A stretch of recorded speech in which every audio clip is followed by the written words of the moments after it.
Hello guys, कैसे हो आप लोग। उम्मीद है कि आप सब लोग बढ़िया होंगे। तो एस जयशंकर हमारे देश के विदेश मंत्री जी ने यूएस इंडिया पार्टनरशिप को लेकर एक बड़ी स्टेटमेंट दी है। वो उन्होंने कहा है कि इंडिया और यूएस की जो पार्टनरशिप है वो चांद तक और इससे भी परे है। तो इसके बारे में इस वीडियो में हम डिस्कस करेंगे। या आप आर्टिकल देख सकते हो, S Jaishankar ji compares India US partnership with Chandrayaan से विल गो टू मून और उससे भी आगे जाएगी। तो इसके बारे में इस वीडियो में डिस्कस करेंगे। और इंडिया यूएस जो पार्टनरशिप है जो फ्यूचर में भी और ज़्यादा एक्सटेंड करेगी और आगे बढ़ेगी, और किन किन चीज़ों में इंडिया यूएस पार्टनरशिप आगे बढ़ रही है इसके बारे में इस वीडियो में हम डिस्कस करेंगे।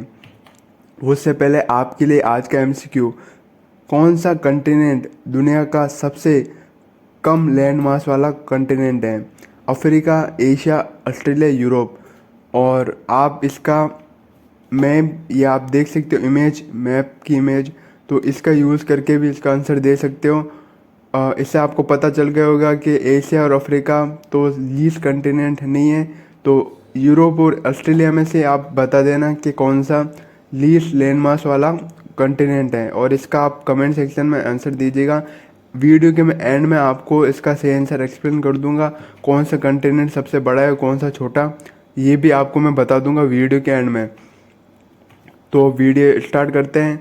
एस जयशंकर जी वॉशिंगटन डीसी में इंडियन कम्युनिटी को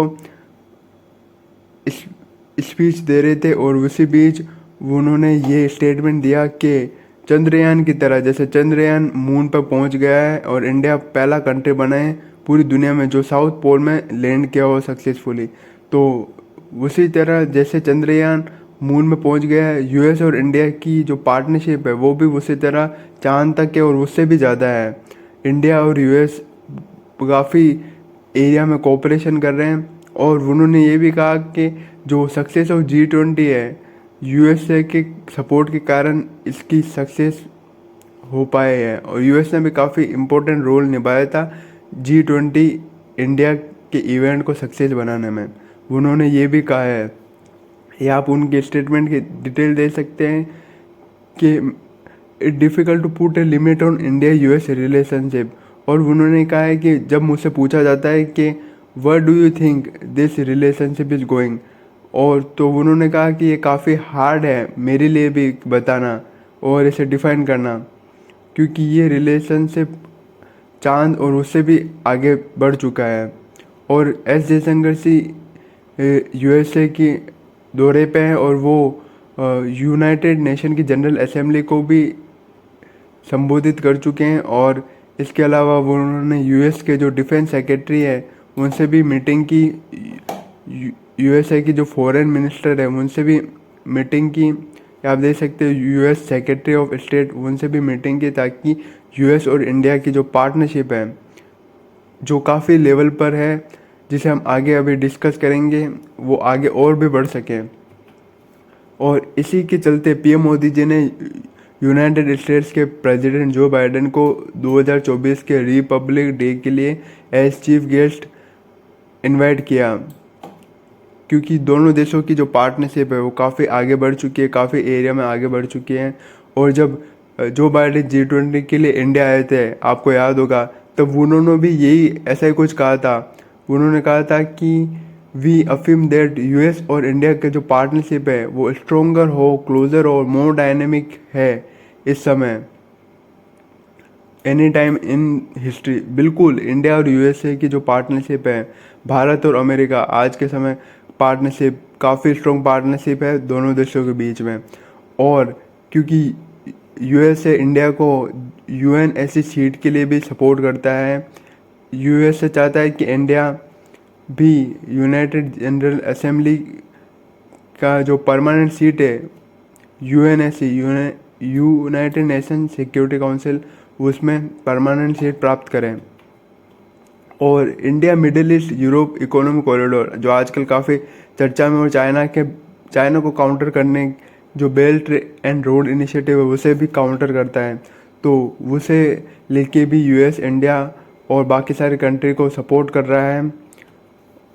ये आप देख सकते हो, सऊदी अरेबिया को भी काफ़ी यूएस आज के काफ़ी सपोर्ट कर रहा है। और क्वाड में भी इंडिया और यूएसए की पार्टनरशिप आप देख सकते हो। क्वाड के काफ़ी प्रोमिनेंट मेंबर है दोनों Nations. Quad free Indo Pacific को सपोर्ट करता है और यहाँ चाइना की जो नेवल डोमिनेंस है उसे भी काउंटर करने के लिए इंडो पैसिफिक रीजन में काफ़ी इम्पोर्टेंट है और उसमें इंडिया और यूएस मिलके कोऑपरेट कर रहे हैं। और ये आप देख सकते हो यूएस डिपार्टमेंट ऑफ डिफेंस का article, US India relationship critical to free open Indo Pacific. तो बिल्कुल दोनों देशों की पार्टनरशिप काफ़ी ज़रूरी है ताकि इंडो पैसिफिक रीजन फ्री रह सके।